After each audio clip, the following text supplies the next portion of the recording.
तिवारी। आप देख रहे हैं मेरा खास कार्यक्रम पॉलिटिक्स विद प्रभाकर। पश्चिम बंगाल शायद देश का अकेला ऐसा राज्य है जहां राजभवन और राज्य सरकार के बीच टकराव अब रोज़मर्रा की बात हो गई है। हर मुद्दे पे किसी न किसी मुद्दे पे लगभग रोजाना दोनों तरफ से बयानबाजी होती रही है, टकराव होता रहा है, ट्विटर जंग होती रही है ट्विटर पर।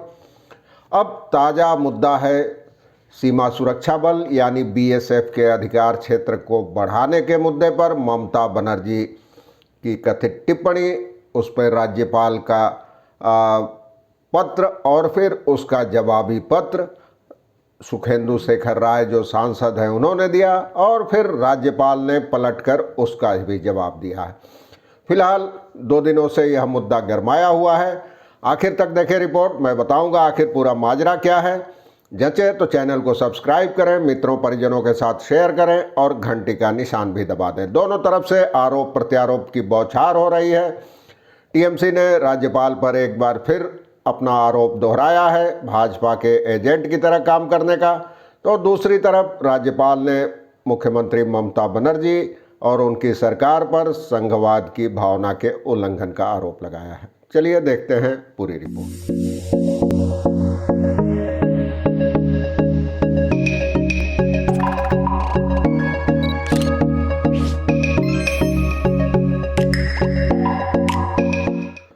जैसा कि मैंने आपको बताया, पश्चिम बंगाल के मुख्यमंत्री ममता बनर्जी और राज्यपाल जगदीप धनखड़ के बीच अब सीमा सुरक्षा बल यानी बीएसएफ के अधिकार क्षेत्र को लेकर विवाद शुरू हो गया है।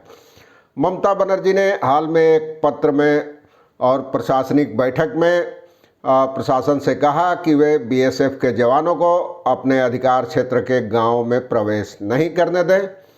आपको याद होगा केंद्र सरकार ने हाल में बीएसएफ अधिनियम में संशोधन किया था। उसके बाद सीमा की चौकसी करने वाले इस बल को पंजाब, पश्चिम बंगाल और असम में अंतर्राष्ट्रीय सीमा से 15 किलोमीटर की बजाय 50 किलोमीटर तक के दायरे में तलाशी, जब्ती और गिरफ्तारी का अधिकार मिल गया था।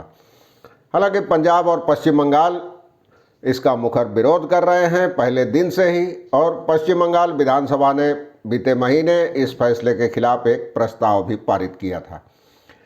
तो दरअसल मुख्यमंत्री ममता बनर्जी ने 6 दिसंबर को उत्तर दिनाजपुर में एक प्रशासनिक बैठक की थी।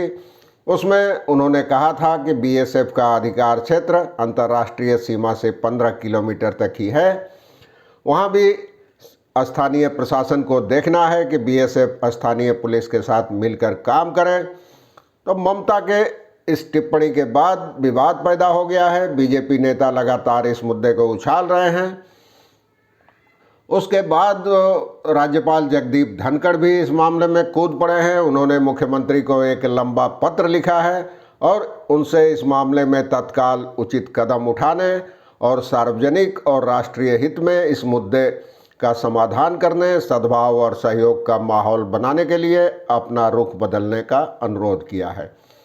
राज्यपाल ने ममता बनर्जी और उनकी पार्टी तृणमूल कांग्रेस की बीएसएफ पर टिप्पणी को दुर्भाग्यपूर्ण और गलत करार दिया है और साथ ही उन्होंने सवाल किया है कि केंद्र के इस फैसले के खिलाफ सिर्फ बंगाल सरकार ही क्यों है। और सुखेंदु शेखर राय ने जब राज्यपाल ने ममता को पत्र भेजा, उसके जवाब में सुखेंदु शेखर राय तृणमूल कांग्रेस सांसद, उन्होंने राज्यपाल को पत्र लिखा था। तो राज्यपाल ने भी उनको जवाबी पत्र लिखा है। राय ने धनखड़ को पत्र लिखकर आरोप लगाया था कि उन्होंने मुख्यमंत्री के निर्देश पर अपनी टिप्पणी से संघवाद के सिद्धांतों का उल्लंघन किया है। तो अब धनखड़ ने भी उनको पत्र लिखा। राय ने कहा था कि धनखड़ को यह पता होना चाहिए कि अंतर्राष्ट्रीय सीमा भारत के 50 किलोमीटर भीतर तक नहीं होती और कानून और व्यवस्था राज्य के अधिकार क्षेत्र में आते हैं। तो इसके जवाब में राज्यपाल ने ट्वीट किया कि सुखेंदु शेखर और तृणमूल कांग्रेस ने बीएसएफ के अधिकार क्षेत्र को लेकर गलत धारणा बना ली है। इसको लेकर ममता बनर्जी का निर्देश बेहद दुर्भाग्यपूर्ण है। संस्थान और एजेंसी के बीच टकराव की नहीं बल्कि सामंजस्य की जरूरत है।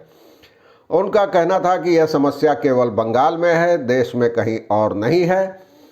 हालांकि पंजाब ने भी विधानसभा में इस फैसले के खिलाफ प्रस्ताव पारित कर लिया है और मुख्यमंत्री ममता बनर्जी ने तो पहले दिन से ही बीएसएफ के अधिकार क्षेत्र को 15 से बढ़ाकर 50 किलोमीटर करने के फैसले को नामंजूर कर दिया है। उन्होंने बीते महीने प्रधानमंत्री नरेंद्र मोदी के साथ बैठक में भी यह मुद्दा उठाया था और हाल में सीमावर्ती जिलों में उन्होंने पुलिस अधिकारियों की अनुमति के बिना गांव में बीएसएफ के जवानों के प्रवेश पर भी रोक लगा दी है। राज्यपाल ने अपने पत्र में कहा है कि मुख्यमंत्री का यह रुख संघीय राजनीति और राष्ट्रीय सुरक्षा के लिए संभावित रूप से खतरनाक हो सकता है। धनखड़ ने ट्विटर पर भी उस पत्र को जारी किया। उसमें कहा है कि आपने गंगारामपुर में आधिकारिक प्रशासनिक बैठक के दौरान राज्य तंत्र को बीएसएफ को 15 किलोमीटर के अनुमति देने की जो बात कही है वह चिंताजनक है और आपके रुख से परेशान करने वाले संकेत मिले हैं। यह राष्ट्रीय सुरक्षा के लिए खतरनाक हो सकता है। धनखड़ का कहना था कि केंद्रीय सुरक्षा एजेंसियों और राज्य सरकार की पुलिस के बीच टकराव नहीं बल्कि सौहार्द और सामंजस्य जरूरी है। यह अनिवार्य रूप से सार्वजनिक और राष्ट्रीय हित में है और मुख्यमंत्री को अपने रुख पर दोबारा गौर करना चाहिए। राज्यपाल के पत्र पर प्रतिक्रिया जताते हुए तृणमूल कांग्रेस के प्रदेश महासचिव कुणाल घोष का कहना था कि धनखड़ को बीजेपी के प्रवक्ता के तौर पर व्यवहार करना बंद कर देना चाहिए। राज्यपाल को अपने पद की गरिमा बनाए रखनी चाहिए और बीजेपी प्रवक्ता की तरह व्यवहार नहीं करनी चाहिए। कुणाल का सवाल था कि वे संघीय राजनीति और राष्ट्रीय सुरक्षा की बात तो कर रहे हैं, लेकिन हम दार्जिलिंग की पहाड़ियों को पश्चिम बंगाल से अलग करने की बीजेपी विधायक की मांग पर उनका रुख जानना चाहते हैं। आखिर वे इस मुद्दे पर चुप क्यों हैं?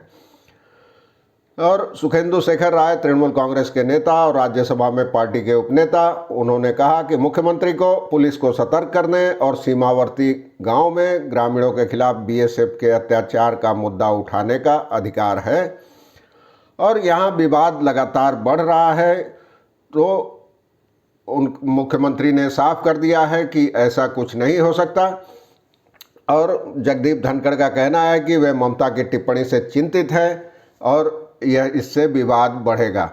आपको बता दूं कि जब से बीएसएफ के अधिकार क्षेत्र का दायरा 15 से बढ़ाकर 50 किलोमीटर किया गया है तभी से इस मुद्दे पर विवाद लगातार तेज हो रहा है। हालांकि केंद्र सरकार की दलील है कि इसका मकसद अंतर्राष्ट्रीय सीमा पर अपराध रोकना है और इससे नशीली दवाओं के अलावा हथियारों, मवेशियों और नकली नोटों की तस्करी पर रोक लगेगी और सभी राज्यों में बीएसएफ के अधिकार क्षेत्र का दायरा बराबर होना चाहिए। लेकिन ममता बनर्जी सरकार और पंजाब सरकार का दावा है कि केंद्र ने राज्य को बताए बिना ही एक तरफा तरीके से यह फैसला किया है। दरअसल जानकारों का कहना है कि इन दोनों राज्यों को डर है कि बीएसएफ का इस्तेमाल राज्य के नेताओं को झूठे मामलों में फंसाने के लिए किया जा सकता है। तो फिलहाल इस मामले पर घमासान जारी है। आगे कुछ हुआ तो अपडेट देता रहूँगा।